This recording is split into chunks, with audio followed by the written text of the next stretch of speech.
சென்ற காணொளியில் நம்ம சித்தர் ராமதேவர் ஐயா ஒரு இறந்த மாட்டுக்கு திரும்பவும் உயிர் உண்டாக்கிய அதிசயத்தை நம்ம பார்த்து வியந்தோம். இந்த காணொலியை பார்க்குற எல்லாத்துக்கும் வணக்கம்.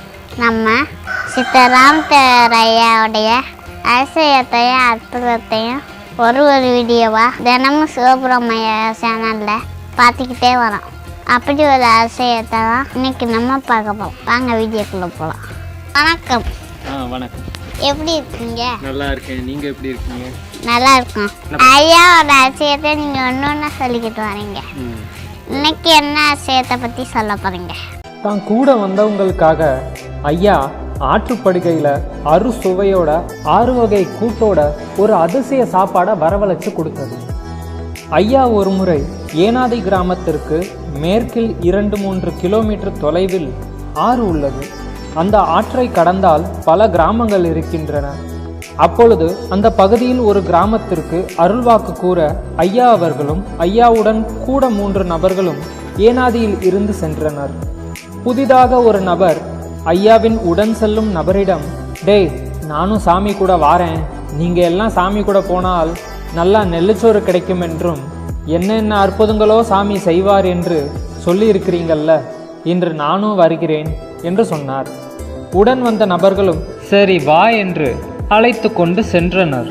அந்த கிராமத்துக்கு சென்று ஐயா அருள்வாக்கு கூறிக்கொண்டு இருக்கும் பொழுதே, சாமி சாமி ஊர்ல ஒருத்தர் இறந்து போயிட்டாரு ஐயாவிடம் வந்து ஒருவர் சொல்ல, அப்பவே அருள்வாக்கை நிப்பாட்டி விட்டு அடுத்து பார்ப்போம் என்று கூறி ஊருக்கு கிளம்ப, உடன் வந்த நபர், என்ன இது சாப்பாடு ஒன்றும் போடல, இவர்களும் கேட்கவில்லை, ஊருக்கு புறப்படுகிறார்கள், சரி சிறிது தூரம் போகட்டும் என்று ஐயாவுடன் புதிதாக வந்த நபர் மனதில் எண்ணிக்கொண்டு சிறிது தூரம் சென்றவுடன் அருகில் உள்ள நபரை நைஸாக சுரண்டி மெதுவாக போ என்று சைகை காட்டிவிட்டார். அவரும் ஏதோ முக்கியமான காரியமாக இருக்குமோ என்று சற்று பின்தங்கி என்ன என்று கேட்டார். என்னடா சாப்பாடு ஏற்பாடு எல்லாம் பயங்கரமாக இருக்கும் என்றாய், நான் வேறு காலையிலேயே சாப்பிடாமல் வந்து விட்டேன், நீங்க பாட்டுக்கு போறீங்க என்று கேட்டார். அருகில் வந்த நபர், சாமி எல்லாம் பார்த்து கொள்வார், சும்மா வா, சாமிக்கு தெரியாது என்று பேசாதே, நாம் என்ன பேசினாலும் சாமிக்கு நல்லா தெரியும். அப்படியா? இல்லை, எனக்கு பசிக்குது, அதனால் தான் கேட்டேன். ரொம்ப அருமை, சோறு கிடைக்காது. அவங்க போனவங்க எல்லாரும் என்ன செய்யறாங்க, போனால் நல்லா வந்து சாப்பிட்டு வந்துடலாம், இப்போ பசிக்குது என்ன செய்யறது அப்படின்னு பேசிக்கிட்டோம். ஏண்டா கேதமாய் போச்சுன்னு சொல்றாங்க, இப்போ போய் சாப்பாடுன்ற, சாமி எட்டி போயிட்டாரு, வா சீக்கிரம் போவோம். புதிதாக வந்த நபரோ விடுவதாக இல்லை. எனக்கு இப்போவே பசிக்குது, இனி ஆற்ற வேற கடக்கணும், இந்த பசியோடு அந்த மணல்ல எப்படி நடக்கிறது, ஏதாவது சாமியிடம் சொல்லி ஏற்பாடு செய்யடா என்று தொந்தரவு செய்ய, உடன் வந்த நபரும், என்னடா உன்னோட பெரிய தொந்தரவா இருக்கு, என்ன சொன்னாலும் உனக்கு புரியாதா, சாமிக்கு எல்லாம் தெரியும்டா, சும்மா வான்னு சொன்னால் கேட்குறியா என்று வாக்குவாதம் செய்து கொண்டு வர ஆற்றும் நெருங்கிவிட்டது. ஐயாவும் சற்று முன்பு போய், என்னப்பா சீக்கிரம் நடந்து வாங்க, அந்த பக்கமே தலகால போகிறது மாதிரி போறீங்க, சீக்கிரம் வாங்கப்பா என்று குரல் கொடுக்க, பின்வந்த அனைவரும் இந்தா வந்துட்டோம் சாமி என்று கூறி வேகமாக எட்டு வைத்து நடந்தனர். அவர்கள் ஐயா அருகில் வந்தவுடன், ஐயா சரிப்பா இந்த பக்கத்தில் தண்ணி கிடக்கு, போய் குளிச்சுட்டு வாங்க என்று ஐயா சொல்ல, உடன் வந்த நபரோ அருகில் நின்றவர் காதில், அடே பசிக்குதுடா சாப்பாடுடா என்று முணுமுணுத்தார். டே என்னடா சாப்பாடுன்ற, எத்தனை வட்டம் சொல்லிட்டேன் உன்ட்ட, சாமி என்ன சொல்றாரோ அதைத்தான் செய்யணும், கொஞ்ச நேரம் சும்மா இரு என்று அருகில் நின்றவர் கூறினார்.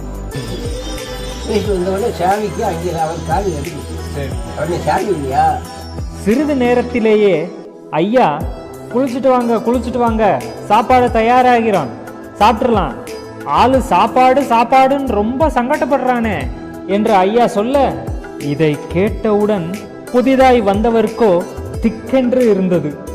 உடனே அருகில் இருந்தவர், நான் தான் அப்பவே சொன்னேன்ல, சாமிக்கு தெரியாதுன்னு நினைச்சுக்கிட்டு எதுவும் பேசாத செய்யாதன்னு என்று மறுபடி எச்சரித்து விட்டு அமைதியாக குளித்துவிட்டு வந்தார்கள்.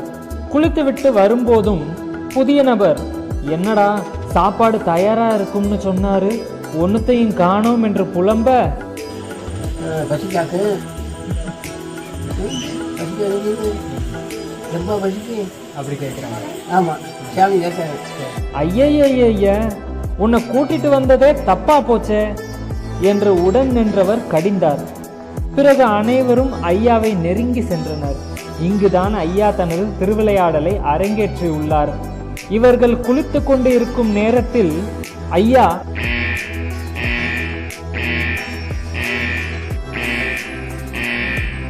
தனது இறை ஆற்றல் மூலம் ஒரு பொட்டியை தன் பின் வரவழைத்து வைத்திருந்தார். ஐயா சற்று விலகிக் கொண்டு அந்த பொட்டியை காண்பித்து, இந்தாங்கப்பா, இதுல சாப்பாடெல்லாம் இருக்கு, எடுத்து நல்லா சாப்பிடுங்க என்று சொல்லி ஐயா நகர பொட்டியை திறந்து பார்த்ததும் அசந்து விட்டனர். கம கம என்று வாசனை மூக்கை துளைக்க உள்ளே வாழை இலையோடு பல பாத்திரங்களில் 6 வகை கூட்டுடன் அறுசுவை உணவிருந்தது. வியப்போடு பார்த்து நிற்க, என்னப்பா பார்த்துட்டே இருக்கீங்க, அந்த இலையை எடுத்து போட்டு எல்லாரும் எடுத்து சாப்பிடுங்க என்று ஐயா சொல்ல அனைவரும் சாப்பிட்டு முடித்தனர். அதோடு ஐயா, எல்லாரும் நல்லா திருப்தியா சாப்பிட்டாச்சா, சரி போய் கையை கழுவிட்டு வாங்க என்று சொன்னார். கையை கழுவ போகும் போதும் அந்த புதிய நபர், நல்ல வேலைடா, அங்க வீட்டில் சாப்பிட்டு இருந்தா கூட இவ்வளவு ருசியா சாப்பிட்டிருக்க முடியாது, சரி அந்த மிஞ்சின சாப்பாடை என்ன செய்ய, வீட்டுக்கு எடுத்துட்டு போலாமா என்று கேட்க, நான் அப்போ என்ன சொன்னேன், சாமி என்ன சொல்றாரோ அதைத்தான் செய்யணும்னு இல்லை, வா போவோம் என்று உடன் வந்தவர் சொன்னார். கை கழுவி விட்டு வந்து பார்த்தால் ஒன்னையுமே காணோம். ரொம்ப பசிக்கு. ஆமாம், சாமி கேட்காரு. ஆமாம் சாமி, பசிக்கு சாமி. ஆற்றுல தண்ணி கிடக்கும், கிடங்குல போய் குளிச்சுட்டு வாங்க அப்படி சொல்லி போய் குளிச்சுட்டு வந்தாங்க. குளிச்சுட்டு வராங்க. இங்கே பொட்டியில் சாப்பாடு, பெரிய பொட்டியில் சாப்பாடு நிறைய இருக்கு. அதுக்குள்ள காய்கறி சாம்பார் கம்பார் எல்லாம் வச்சு எல்லா பொருளும் வச்சு இலைகளே எல்லாம் வந்து தயாராக இருக்கு. அது குளிச்சுட்டு வந்த உடனே, சரி இந்த இலையை போட்டு சாப்பிடு அப்படின்னு சோறு நல்லா சாப்பிட்டாங்க. சாப்பிட்டு சோறு இருக்கு, யாரும் வந்தால் சோறு சாப்பிடலாம். சரி போய் கையை கழித்து வாங்க அப்படின்னா ஆற்று போய் கையை கழித்து வந்தாங்க. எல்லாரும் போய் கையை கழித்து வந்தாங்க. அதுக்கெல்லாம் இந்த சோறு இலை இலை போட்டு எடுத்துலாம் போயிடுச்சுக்கா. எங்கிட்டு போயிச்சா, எப்படி போயிச்சா தெரியாது. புதிதாக வந்த நபரோ இதை பார்த்து வியந்து போய், எங்க சாமி ஒன்றுத்தையும் காணோம் என்று ஆச்சரியத்துடன் கேட்க, ஐயாவோ சர்வ சாதாரணமாக அது எங்கிருந்து வந்ததோ அங்கே போயிருச்சு என்று கூறி, வாங்க போவோம் என்று கிளம்பி நடந்து வந்து கொண்டிருக்கும் போது, சரி சாமி, நாம் எல்லோரும் இந்த ஒரு ஜான் வயிற்றுக்குத்தானே இந்த பாடுபடுறோம், நீங்க நினைத்தால் இப்படி சுவையான சாப்பாடு வருதே, பிறகு எதற்கு இப்படி ஊரா அலையணும், நம்ம ஊர்ல இருந்துகிட்டே சாப்பாட்டை வரவழைத்து சாப்பிட்டுக்கிட்டு இருந்துக்கலாமே என்று ஐயாவிடம் கேட்டார். ஐயாவோ, சக்தி பெற்றவர்கள் எல்லோரும் அப்படி அனைவரையும் உட்கார வைத்து சாப்பாடு போட்டால் உழைப்பவன் யார், அப்புறம் உலகம்தான் ஏது, யார் என்ன வேலை பாப்பா சொல்லு, எல்லாம் அந்த ஆண்டவன் பரதேசி போடும் கணக்கு, அவனின்றி ஒரு அணுவும் அசையாது, எது நடக்கும் என்று இருக்கிறதோ அது நன்றாகவே நடக்கும், சரியா, அதனால் அப்படியெல்லாம் தினமும் வர வைக்க கூடாது, அது வரவும் செய்யாது, அதற்கெல்லாம் ஒரு கணக்குண்டு, நல்லா உழைத்து முன்னேற வேண்டும் என்று நினைத்து ஆண்டவனை வேண்டு, எல்லாம் நன்றாக நடக்கும் என்று ஆற்றில் அறுசுவையோடும் 6 வகை கூட்டோடும் சாப்பாடு அளித்த ஐயா அறிவுரையோடு முடித்து வீடு திரும்பியுள்ளனர்.